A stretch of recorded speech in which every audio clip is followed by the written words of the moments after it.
The following podcast may contain adult language and an abundance of salt, so buckle up, nerds, because we're talking And God Spoke with the director of the movie.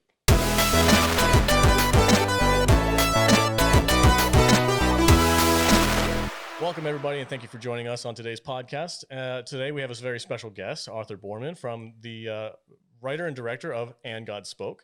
And we're going to get to sit down and talk with him today. Before we get started, around the table, I am joined, as always, by my awesome panel of nerds, starting with our resident barbarian space Viking, Matt Vader. What's up, dude? I feel so weird when you call me that sometimes. We got like a professional person here, and you're calling me the barbarian space Viking. It's a good nickname. Yeah. That's good. Looking forward to this. Right on. I'm also joined by our ambassador of estrogen, Jude. Hello. Welcome to the show. Thank you. And last but not least, the author extraordinaire, Matthew Kadish. Hey, everyone. Hey, what's up, man? All right, guys, like I said, we're going to sit down and we're going to get a chance to talk with a real Hollywood director, writer and director of And God Spoke, the mockumentary about making movies. And we talked about this on this week's podcast, the main show, the S&P Weekly. And we reached out to him, and he actually agreed to sit down and chat with us. And I know Kadish here is probably his biggest fan. He's been watching this movie since he was in college. Yeah, little does he know what he agreed to. I know, right? So Kadish is going to direct the interview, and take it away, man. I know you've been looking forward to this. Go for it. Yeah, totally. First of all, Arthur, thanks so much for coming on the podcast with us. We're very excited to have you here, especially me. Just to give you a little bit of context, because I know that I found your LinkedIn profile when I was doing research on the movie that we were going to talk about on the podcast. And I was like, I wonder if this is the same guy. And I took a chance and emailed you, and you were like, yep, that's me. And so I was like, oh my God, this is amazing. Can we have you on the show? And after intense negotiations, you eventually agreed. But so, your movie came out in the early 90s, and I went into film school in 97, 98, somewhere around there. And around that time, like the independent film channel IFC was just kind of starting to get big. And when I was at college, it was one of the channels that we had on campus. And I think that your movie had gotten picked up by IFC, and they were playing it, semi-regularly around this time. And so I caught it on TV, and I was like, what is this? This looks hilarious. And so I eventually I found a copy at the local college video store. And I was like, oh man, like I've always wanted to see this thing all the way through. And so I rented it.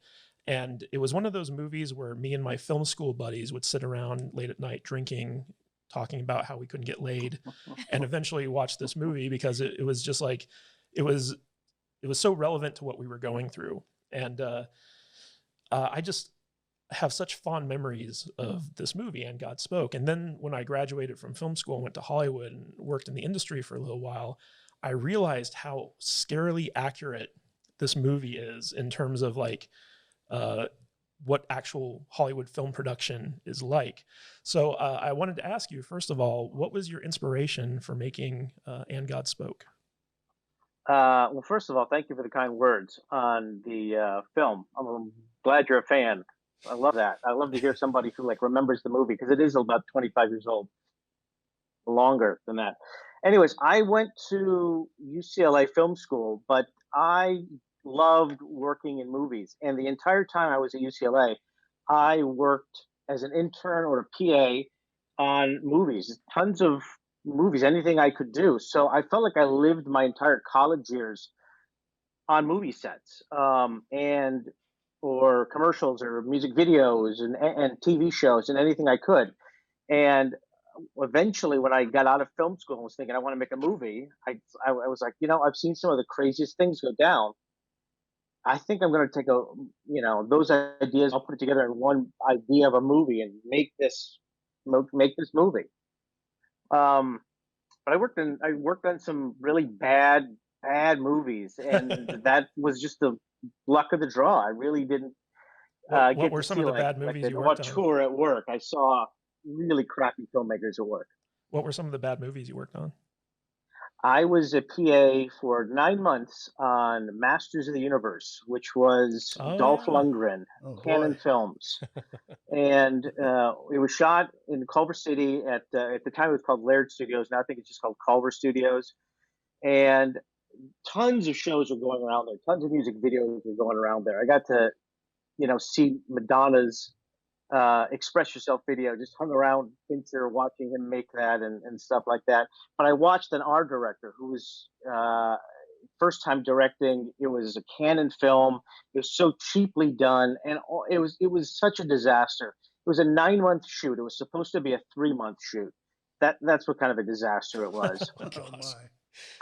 Like I literally could sit there for 12 hours, and in the last 5 minutes of a 12-hour day, we get one shot off. Oh, Really? Yeah, and it was just a money pit. It was hilarious. I learned a lot.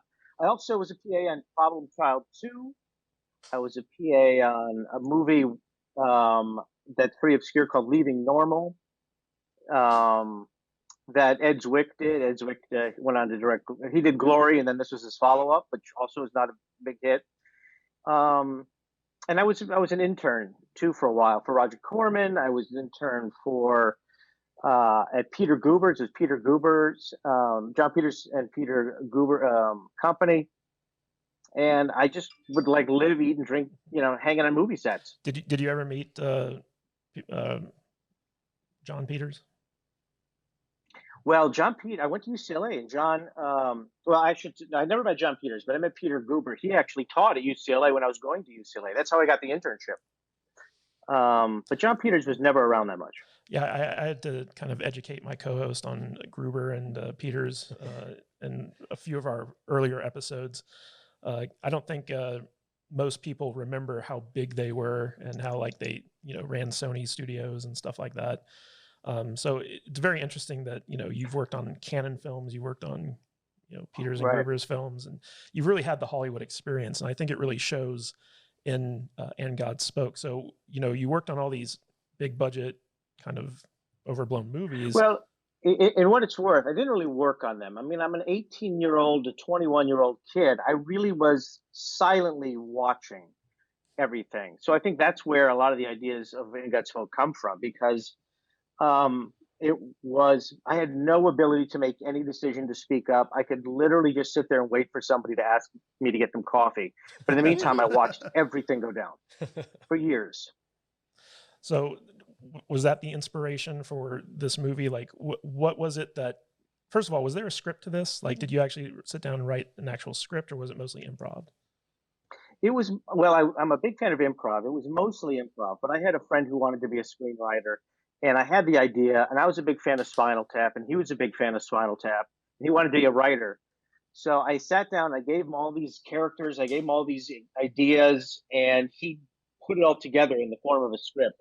On the set, I cast a lot of improv actors, and we would always do the lines, but then we'd always do more than the lines. And in the edit, I took what worked best. Okay, so one of the interesting things about this movie is that Chris Kattan, speaking of improv, he shows up at the end, and I think this was his first film. At least it's the first film credited in IMDb. How did that happen? Did you know Chris? Like, was he just cast randomly? Like, what's the story there? Well, he was at the Groundlings, and I really was going to the Groundlings a lot, and I was going to Second City had like a little local LA group that they would perform in Santa Monica, and I would go to them, and I just would watch them all perform. And I had a casting director, a friend of mine, and I just said, we just need to start reaching out to as many people as would be willing to say yes to give us a day or an hour or whatever. And Chris was one of those people. We just said, you got to show up at this time. I don't think he had any lines. The idea was he was supposed to just hate the movie. And I remember he cracked me up just because he was so dry about how much he hated it. In fact, we wound up having to reshoot that scene for some reason. It was one of the few scenes that we had to shoot twice, another day. And I called him up. I was like, can you just come back and do that again? And he did. And what's funny is like he shows up again in the religious protest outside of the theater. Like, he doesn't have any lines. He's just there holding like one of those picket signs. But it's so surreal, like watching this movie and be like, oh, that's Chris Kattan, But you actually have like some really cool like kind of celebrity cameos in this movie, like Lou Ferrigno and Andy Dick, Jan from the Brady Bunch, and Soupy Sales. How did you get these guys to want to be in your low budget movie? It was, in a weird way, it was a kind of a total fluke. We actually knew we wanted Lou Ferrigno. So we had reached out to his agent, and they said, does he have any lines? We said, one, but we can give him more. He said, no. Trust me, one is fine. So that was great.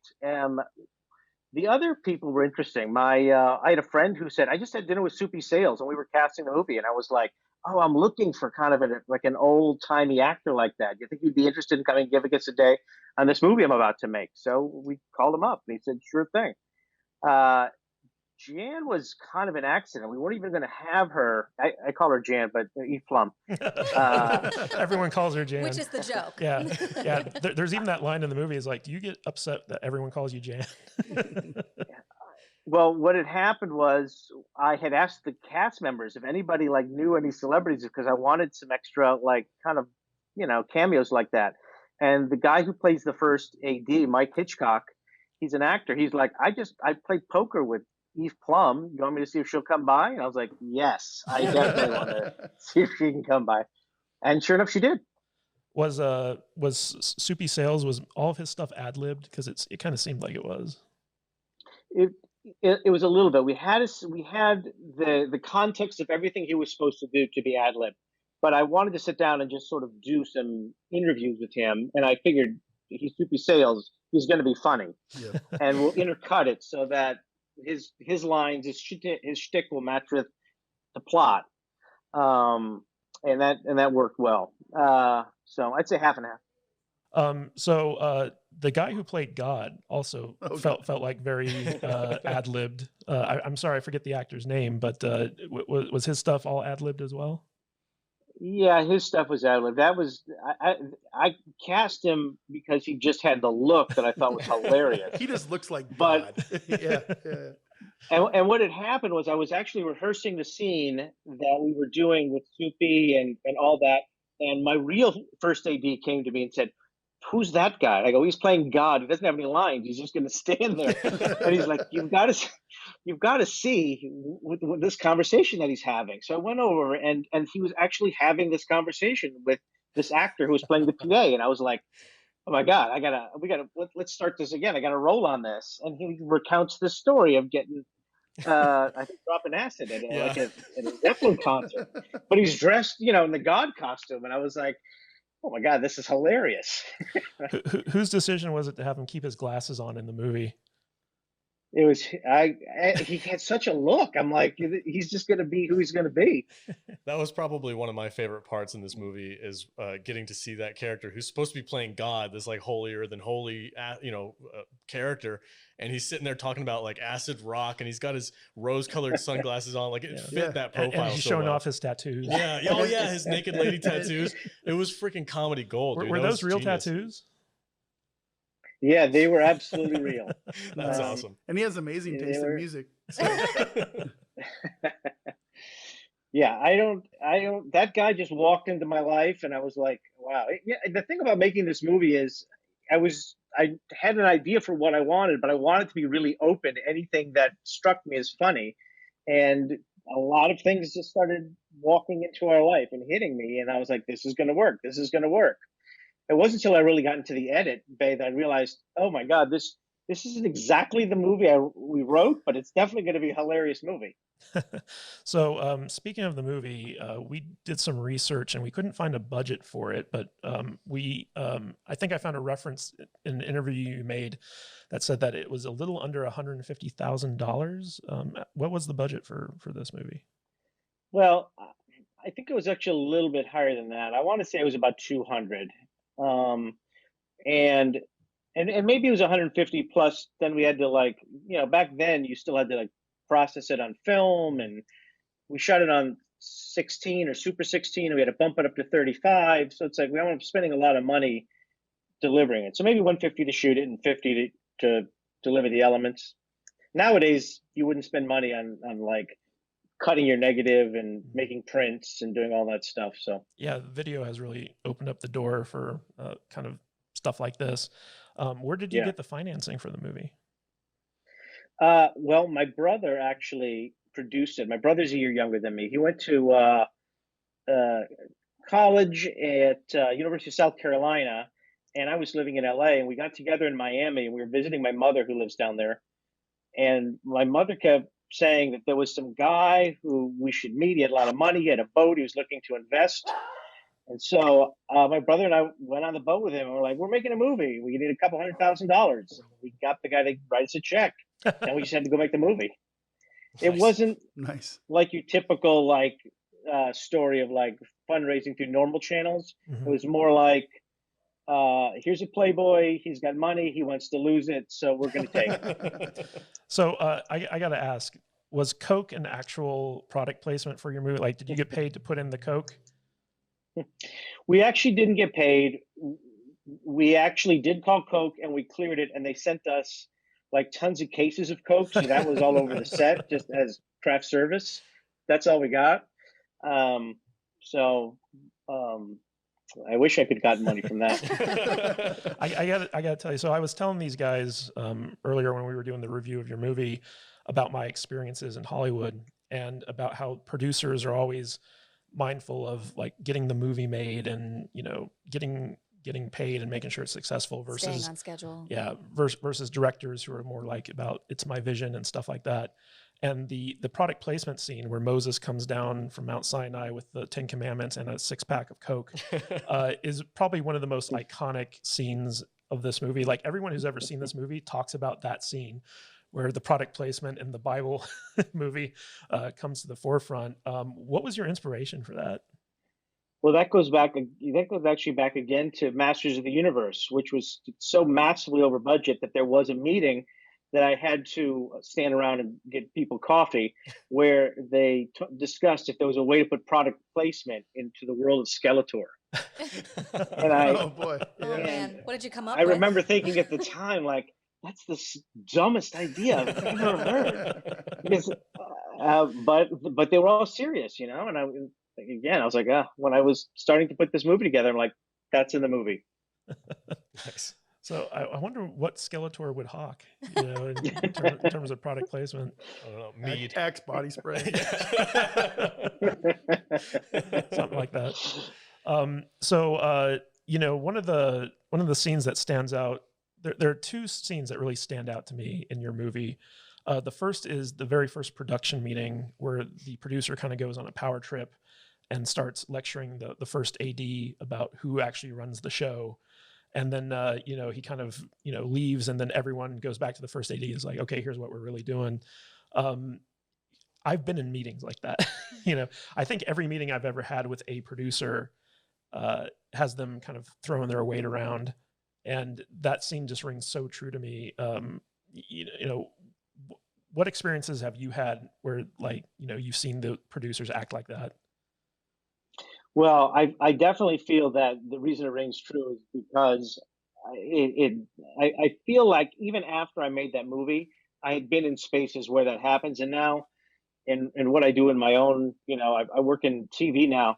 I feel like I'm the person who makes a big stink and then walks out of the room and then everyone talks and gets the show done after me. But at the time, that scene actually was something that my writer friend was like, I'm going to write the scene that I know is, you know, true to, you know, how television and how movies work. And he wrote that scene. That was one of the few scenes that's word for word in the script. That's awesome. The second scene that really stands out to me is the scene where, you know, the producer is on the back of a truck and the two Teamsters come up and they're like, oh, what are you doing? Get off of there.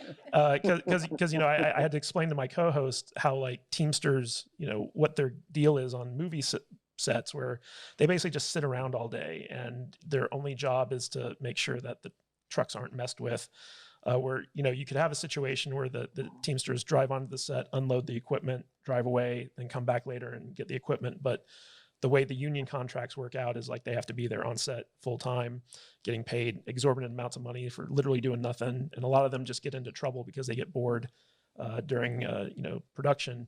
But like the idea that you have a guy who's running the movie and these Teamsters come along and start bullying him and they don't give a crap because the guy literally can't do anything to them because they're union guys.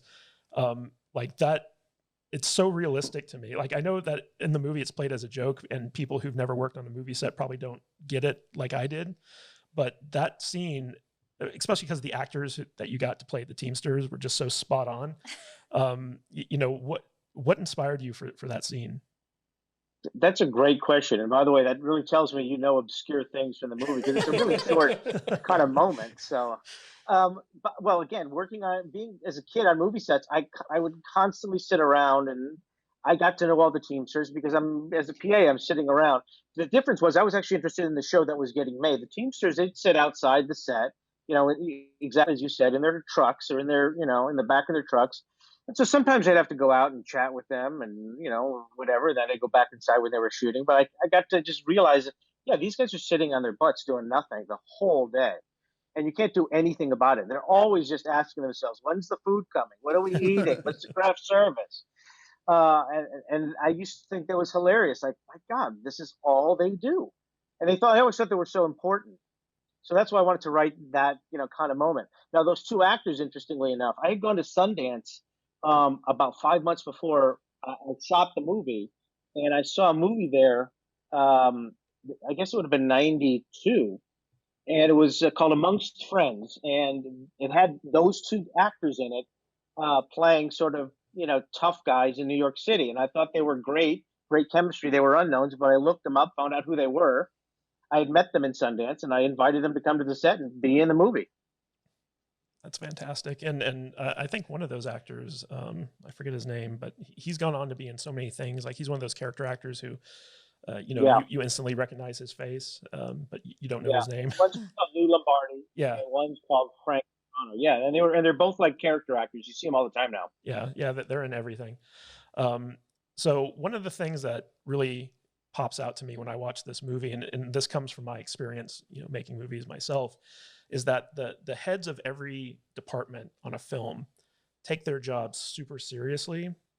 And it's not a sense of professional, it's a sense that like they're an artiste themselves and they have to add their own flair to their little corner of the movie.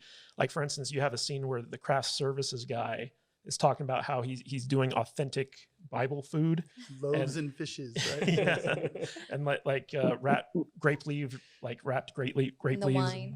And the wine and stuff like that. And I've been on productions where people are just like that. Like everyone from like the costume designer to the set designer and all these people they have their own little corner of the movie and they're so consumed with it that they can't see the bigger picture. And if you don't have a good director to kind of manage that, it becomes problematic because people just kind of go off in their own direction. And that was one of the things that I think that my co-hosts couldn't appreciate when they were watching it. But for me, it rang so true. Did you pull from any of your experiences with, actual people that you've worked with for stuff like that? Well, I again go back to not just Master of the Universe, but other Canon films I worked on. I think because Canon was such a low-brow company, but they paid a lot of money, they would hire really qualified people. I think everybody, it seemed like, would show up to these movie sets thinking that they're the smartest person on the set.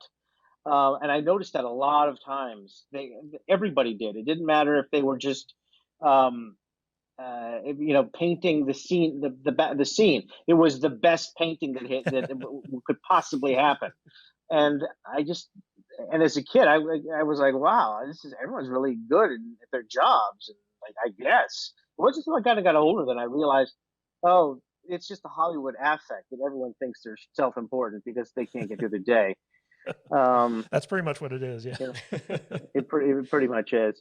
Yeah. And the craft service was just my idea to like some guy who took his job seriously. And it was one of those Groundlings actors that came in. It just was so funny. I was like, oh yeah, you got the job. You're going to play the craft service guy. One of the moments that really stood out to me, since we're on this subject, was when the prop director guy unfolded this red sash, and he's like, and I've managed to get a hold of authentic old wood, and they're like these tiny little splinters, and he's like, these are the colors that I'm going to work with at this palette, and I'm just dying laughing. Like, that is so over the top ridiculous. And that's one of the things I wanted to bring up too, being like only a consumer of movies and not really in on the creation of them. I felt like I was outside of the joke But then when I asked Kadish, and I'm because he's involved in these kind of things, I'm like, so is this like a caricature? Is this like amped up to 11 for comedic sake? And he's like, no, this is super accurate. And I was like, no way. Yeah, I mean, I've seen movies where they talk like the production designers, like, oh, I handmade the shoelaces for these shoes, and it's like, really? At what point do you really have to handcraft everything?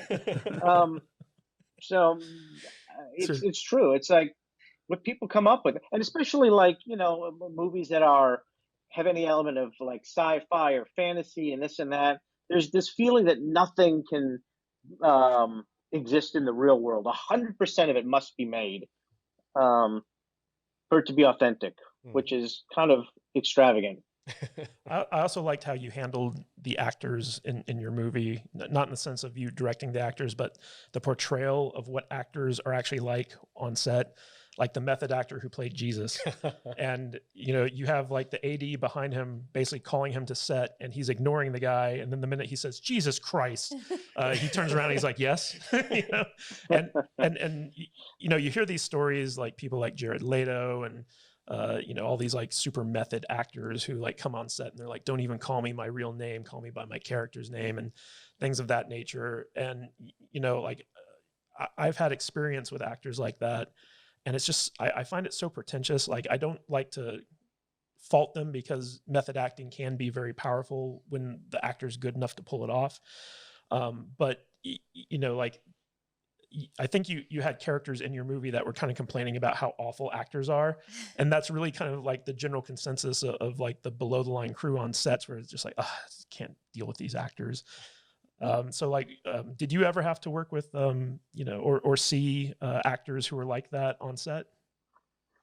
Well, yes and no. I feel like first of all, you're exactly right, and like you're spot on. And my experience on movie set was always that the crew really, when an actor wasn't around, had no patience, complete contempt for the actors, and when the actors were there, they were such the artistes, and they had to go by their some of them insisted to go by their character name, stay in character all day, and I just thought it'd be funny to have a guy playing Jesus to decide to stay as Jesus all day. But it's funny because at the time I really hadn't worked with any like known actors then, so I was just kind of going based on what I had seen in films. As I've worked since then, I've come to learn how to manage talent in a way that I don't really seem to care. I respect them, but I want to give them their space and their process. But as a young kid watching it and still idolizing, celebrities and talent, I was fascinated by how people just stayed in their characters all day. How it was such a big deal. Mm-hmm. Like, was Dolph Lundgren like I'm that? this person, so I will always be 3 months. Was Dolph Lundgren like that, where he was in character all day? No, Dolph wasn't like that, but Frank Langella, who played Skeletor, was a little bit like that. Well, he had to be in makeup all day too, didn't he? Yeah, he did. It's funny. You could tell he's a great actor. You could tell he comes from theater. He plays the character. He plays the character on and off. And in his case, if he had makeup on like Skeletor, I guess he would play it all day. So one of the things that I think perfectly illustrates the making of any movie, and God Spoke, is the relationship between the director and the producer, the two main characters in your movie. And I feel like I've been there before, because I've been, I've directed movies and I'm concerned about my vision. And then you have this producer whose only focus is, can we bring it in on time, on budget? How's this going to play at the studio? You have the business-minded guy, and then you have like the artiste. And the thing I loved about your director is that he's so pretentious that, it's very accurate to most of the kind of lower tier directors that I've interacted with over the course of my life. And I even told my co-host that there's a scene where he's, you know, by a camera and he's having like photos taken of him where he's like pointing and like, you know, he's got his mouth open like he's screaming. And I was like, I did that on set when people were taking pictures of me, because the only way you can kind of show that you're directing something in a still photograph is by pointing. You know? But you know, there's so much truth in that relationship between the director and the producer of a movie, where it's like, even if they're kind of buddies or, you know, working together to try to get the movie made, there's always that conflict and struggle. And we even talked about it during our review with Alex and I here. Alex is the host of the podcast and I'm the producer. And so we butt heads a lot. And, you know, he was talking about, you know, how true this kind of contentious relationship, you know, is between these two characters. Did you ever experience that in your career? I think yes. I think everything I've ever done, pretty much. I'm now the producer chair. I work in TV and I'm a producer in television, but the relationship exists there. It's like the director and the producer to me are like really tight siblings who know each other so well, but they're going to, because they know each other so well, they're going to disagree a lot, and it's not and they can disagree and fight, and then 5 minutes later they can make up and move on. In my experience, it's like the two sides of filmmaking are that it's the show business and it's the art, the show and the business. And so those two characters represented those two sides. And even today, I work on a show. It always seems to serve. I have to serve two masters. I have to serve the schedule and the budget, and I've got to serve the creative vision. And it's a fine line, and it's constantly a give and take. I think experience lets you lose some battles, but when I was younger, I wouldn't want to ever lose, and that's how that goes. I got a quick question for you. When we were watching the movie, we kind of realized that the main director guy kind of reminded us of Steven Spielberg a little bit. He's got the big oversized, trucker hat with the suntan lotion on his nose, scruffy little chin, the scruffy chin with the round glasses. Like, we looked at that and Matt brought it up and he's like, I think that's supposed to be Steven Spielberg. And I'm like, it kind of looks like him, huh? Was there any particular person that you wanted to kind of lean towards as far as that director goes? Are we spot on, or was there somebody else you had in mind? Well, I didn't have a specific person in mind, but you are spot on, and just in terms of what I felt as I was, growing up, and what a director looked like. I was a huge fan of Spielberg and George Lucas, and they seemed to have it young, had the energy. They wore the baseball hats, exactly as you said, kind of the scruffy looks, and when I was looking to dress the director character, I'm like, he should have that kind of feel to him. And the producer should be like a little bit nicer, but still like cheap clothes, but slightly nicer. Like back then, I think we put him in a members only jacket, which like back then was like it used to be sort of the cool jacket to wear, and then it's out of style. So he was like wearing what was nice, but out of style nice. Gotcha. That makes sense. Yeah. But I wasn't necessarily a single person, but Spielberg is definitely somebody, and that sort of group of directors that I'm like, that's kind of the director I'm going for here. Right on. Well, I'm glad that we picked up on that. Yeah, it worked out. Yeah. I really enjoyed kind of like seeing the low budget aspect of the movie within the movie once they lost their funding. Because in the film, the test screening goes so badly that the studio pulls its funds after they've wasted about $15 million on the biblical epic. And so now, like, our two main heroes, the writer or the producer and the director, are now scrambling to try to find money to finish the film, because the studio actually gave up the rights because it was so bad. Just let them run with it. And I know that, you yourself were making a low budget film. And I think your movie after this one, like you went and bought a video camera at Best Buy and shot a movie with it and then returned it for like a full refund or something like that. What's been your experience with low budget filmmaking? Well, And God Spoke was made, on an incredibly low budget. You said it was $150,000, which is true, but even still with, all of the sets and props and everything, it was a very low budget film. when the behind the scenes you see of And God Spoke is our behind the scenes. That was one of the things that I always thought was interesting about making the movie. We didn't have to spend money on art department because we were literally setting up our set and then just turning around and shooting back on ourselves, because that's how our setups were. As I would make other indie films, I always said, I stayed in the low budget indie film realm. I never really felt, from big movie sets I've been on, I've always wondered, like, why is all of this here? None of this is being used. Why have you shut down the entire Fifth Avenue to shoot something with 100 trucks?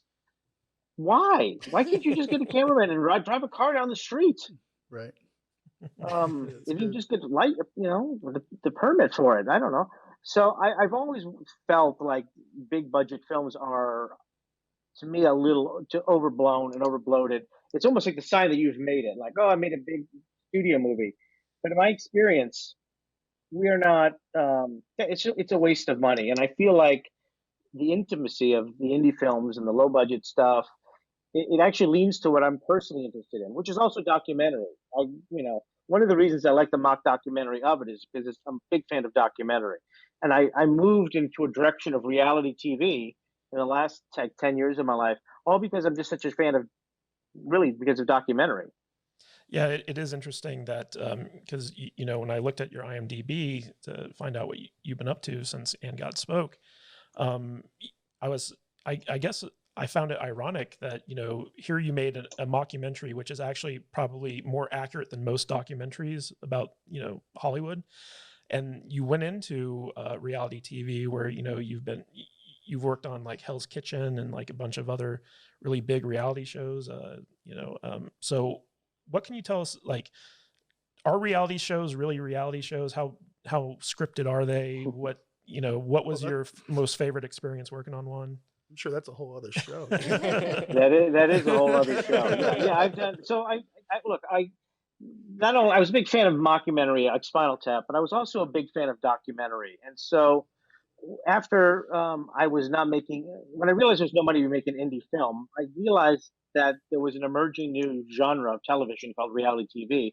And I thought, well, there's a chance to get into something new that's kind of interesting and exciting. And I found myself getting into reality TV at an early stage. I wound up doing Temptation Island, and I'm talking like this is like the very early stages of Temptation Island, the early stages of Big Brother and Hell's Kitchen, and right when reality TV was just starting out. This is like in 2002, 2003. And back then, reality TV was so much about set up the cameras and let's see what just goes down, and it's not really prepared. Nowadays, reality TV is much more scripted.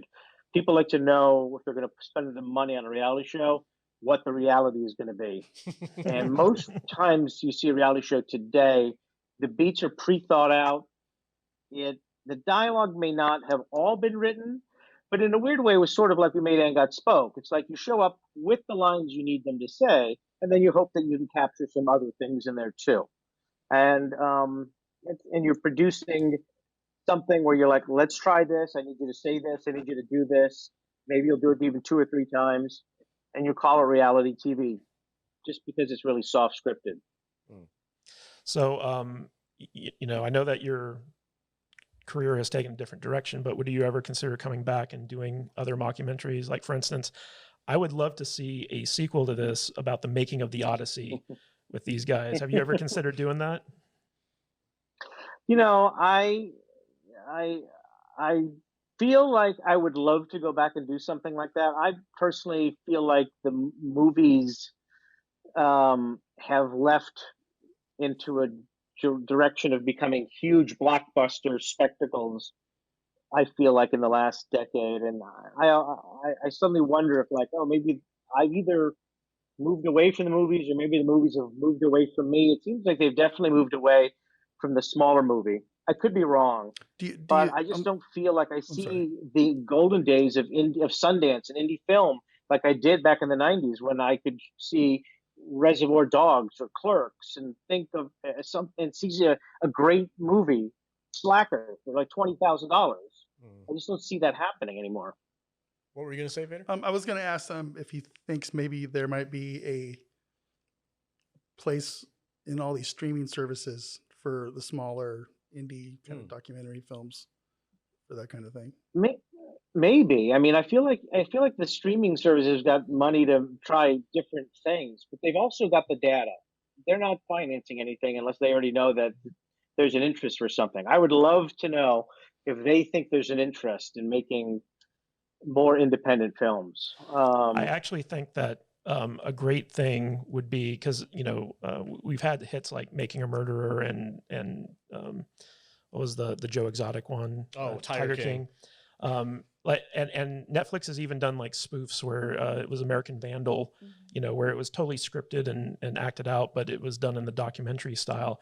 Like I would love to see a kind of Netflix mockumentary in the vein of American Vandal for a follow-up to this, where it's Handelman and Marty going through trying to make their big budget follow-up, The Odyssey, to And God Spoke, or at least like maybe like even go more meta where the And God Spoke is getting a reboot and they're bringing in all the older people to come back. Have you ever considered doing anything like that?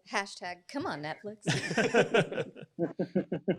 Well, I always thought if it ever did like have a story where they come back and make another movie, like at the end of this movie, at the end of And God Spoke, it's like a failing movie, and then at the end it becomes like a midnight cult hit.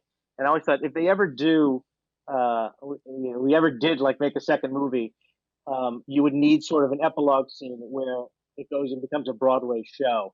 Like it just finally kicks into something even bigger. I would love to do something like that. I love the world of mock documentary, which is essentially reality TV nowadays. And I have lots of ideas I've thought of at the time, but at the same time, I don't know. I tend to get hired on big shows, and I'm like, what the hell? I can produce this. But I do have my own ideas that I one day should just, go out and start pitching. So going back to what you were saying earlier about behind the scenes and permits, I was wondering, like the scene where they have to give the police officer a role, during the making of this, did you have any real life experiences where you had to put somebody in this movie? Like you had to? Right. Well, no real life experiences in my life I can think of where I've had to put somebody in a role, but I am always just trying to steal the shot. Even when I'm working like in television, I'm talking like network TV.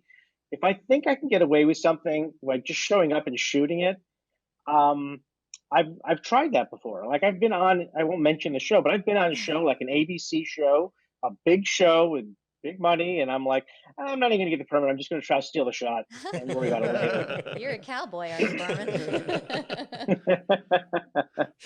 Borman. Well, I personally think that it's kind of fun. Like even in And God Spoke, when you see B-roll, like there's some shots where you go, wow, look at all those trucks or whatever. I went and found other movies filming in LA that were filming, and I went and I shot secretly. They're like big wide shots. They were filming the Flintstones. Oh boy! And when I was doing In God Spoke, and I had on a day off, I went up there with the camera and I shot B-roll of their, just wide shots where you could see like 24 trucks lined up, just to drop in shots here and there to sort of help the reality that we had a big production. When in reality, I just stole that just to. And then also I went to the Oscars and I just shot that footage of celebrities walking in the door, and then I just stole that too. I never got permission for any of that. That's great. That's awesome. That's true low budget guerrilla filmmaking and action there. But there's so many little things in this movie that just ring so true to anyone who's ever actually worked on a film. Like the producer getting the girl who's willing to have sex with him, like a line in one of the scenes. Just so many little things like that, like not being able to get the arc into the soundstage because they switched sound stages at the last minute. The girl with the giant snake tattoo. Yeah. The casting, like she was like, I auditioned for the Virgin Mary. I didn't know there was going to be nudity. Like there's just so many wonderful like moments in this movie that happen all the time on Yeah. bigger films. Was there anything that wasn't in the movie like that you wish you could have added in retrospect? Well, that's a good question. We did have a whole section of the movie with a lot of more pre-production in it that we wound up kind of cutting out of it because ultimately I think that we just needed to get to the set faster. But I really felt like I had made fun of every department, like even in the early stages, with the writing and with special effects and all these things that ultimately we didn't play in the story really. We just kind of jump in like all that's happened already. So there's stuff like that. I can't really think of anything offhand that we shot that I was like, oh, I just can't fit this in. We shot the movie like in 18 days. I tried to make everything work and waste no time. If I thought something wasn't working, I just said we have to move on. Did you guys actually build the Ark? Was that like a real? What we built was we built exactly and only what you see in the film. We built just that one side. So there's no other side to the Ark. So we worked out the angle. So the camera would be here and the Ark would come in and you would just see that. But there was no other side. There was nothing above. There was nothing behind. And there was just a bunch of people pushing it in such an angle that it looked like it was a much larger thing than it was. That's awesome.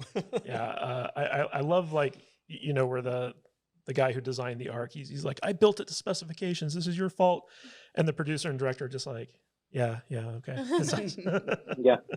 Well, that actually did happen on Masters of this Universe. They did move to a smaller stage, but they already pre-built the set somewhere else, and they couldn't load it in. And so, I mean, I just thought, oh my. I didn't realize that basically Masters of the Universe and canon films where all the ideas came from. That's pretty much what they get. I kind of want to interview you about Masters of the Universe now. I should dig out. I'm sure I have lots of old pictures. Yeah, because that was a very big film in my childhood because I went and saw that for like my 5th birthday or something like that. And it was like, I was such a huge He-Man fan at the time. And I remember being so disappointed in the movie. So I'd love to talk to you about that sometime. I used to drive. So I was a PA. So in addition to hanging on the set, I used to have to drive the dailies to the main offices of Canon Films so they could be screened for the owners and heads of the company there. Did you have syrup in your trunk? What's that? Did you have syrup in your trunk? I was like that PA. I didn't have syrup in my trunk, but I did once drive dailies over, and they put them up and they turned them on, and they were completely black. and I'm up because I have to wait up with like the projectionist, because then when it's done, I have to take him and leave. And I thought it was the funniest damn thing. Again, this is all. It all came from life, straight out of the movie. So you keep saying it all seems like it can happen in real life. It's kind of because it did. As a kid, I witnessed it. Yeah, I love where like the cinematographer in And God Spoke uses all of his special filters, and basically the screen comes out almost black because like there's so many filters on the camera. Like bad cinematographers are like that. Like I've seen that happen. I love he tried to defend his position too, and he's like, I thought this would be a great idea. I thought you were going for an artistic choice. It reminds me of something that happened in film school where like I shot a girl with a black sweater against a black background. And when you saw the final footage, it was almost like her head was disembodied Just got a floating head. and floating. And when my film professor was giving me crap about it, I was like, well, like because there's nothing to distract you from your head, you're more focused on what she's saying. And he's like, no, you just screwed up. and I had to be like, yeah, I did. But that's filmmaking for you. It's like you try to excuse your mistakes. You actually see a lot of that in this movie as well. But I think one of my favorite scenes is when the director goes to his rich uncle to try to get money to finish the movie, and the uncle just keeps trying to feed him. Oh, that's right. I have an uncle who in Michigan, and my whole life, whenever I'd go to him and ask my uncle Maury for anything, he would always give me a salami. and it was always, and he would have them like on hangers in his closet, and I would always like leave with the salami. So when I was making it, my brother was one of the producers, and I was like, we need to have a scene where he goes and asks somebody for money. We were like, why don't we just have an Uncle Maury type? And the guy who just comes out and starts giving him salamis and stuff. So they're like, yeah, I got to do that. That's I love good. it. Yeah, and I like how later on in the movie they're so They're strapped eating for it, cash, yeah. they're eating the salami that the guy gave them. Well, Arthur, this movie is a real guilty pleasure for me. I love it. I watch it whenever it's on. I now own it on Amazon, so I can watch it anytime I want. And I was very happy to get to introduce my co-host to it. And it's been a real pleasure getting to talk to the guy who made this movie a reality. Is there anything you'd like to tell our audience about where they can find out more about you or what you're working on currently? Well, first of all, thank you very much for having me on. I'm glad you loved it. I'm glad you introduced it to other people. Look, it's been like 20 plus years, but I still run into people who, when they find out I made that movie, can quote lines from it, which I'm always blown away by. So I'm always so honored. The younger generation hasn't seen it so much. So now we're working, like I said, reality TV, and I don't find many people who know it anymore. So I appreciate, Matt, you doing that. Geez, in terms of finding it now, I wish I had something to sell or pitch. No, I'm just making reality TV and living in a quarantine life in New York. Oh, that's a bad place to be living in the quarantine life of. That's rough. I'm telling you, you should pitch to Netflix, a sequel to this. They did that with the Dark Tower, so why not And God Spoke? I'm down. I'd watch it. Yeah, Yeah, for sure. that's true. Again, I really think it's all about the data. If there's something there that tells them that And God Spoke was sort of like a popular film on their when they stream it, they're more likely to do it. At least that's what I've noticed in talking to the streaming networks. They're so data based, and they don't tell you what their data says either.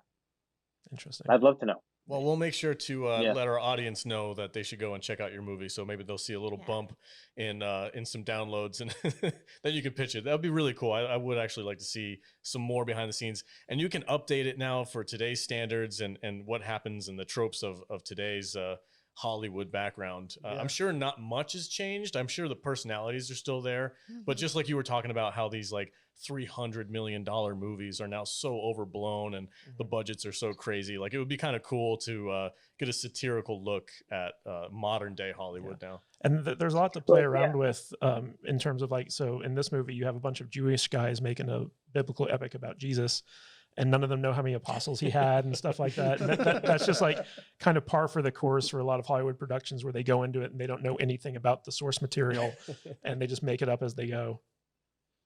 Right. I think nowadays, if you were to do a behind the scenes, you'd want it to be something that is making fun of. Gosh, I don't know if you can make fun of it nowadays, but just the way that we've become sort of serious. The industry movies have become even more, take themselves even more serious. It's like become even more of an art, and at least in some people's minds, and yet they're just making Marvel movies and calling them art. I don't know. I feel like the ideas are out there. I feel like when I see things like Tiger King, it's like that's so ridiculous. How and that's real. Like how do you even make a mock documentary anymore when there's stuff out there that's real? That's just as ridiculous. Yep. Life is pretty crazy out there. That bitch Carol Baskin. Yeah. Well, I thank you guys for having me on. I really appreciate it. Well, thanks for coming on, Mr. Arthur Borman, writer-director of And God Spoke. For those of you out there who haven't yet seen this movie, I highly recommend it, especially if you want to get a career in filmmaking and you want to know what it's like to actually work in a Hollywood movie. Even though this is a fictional mockumentary, it's probably one of the most accurate depictions of what working on an actual Hollywood movie is like, in my opinion. Guys, do you have anything that you want to ask Arthur before we let him go?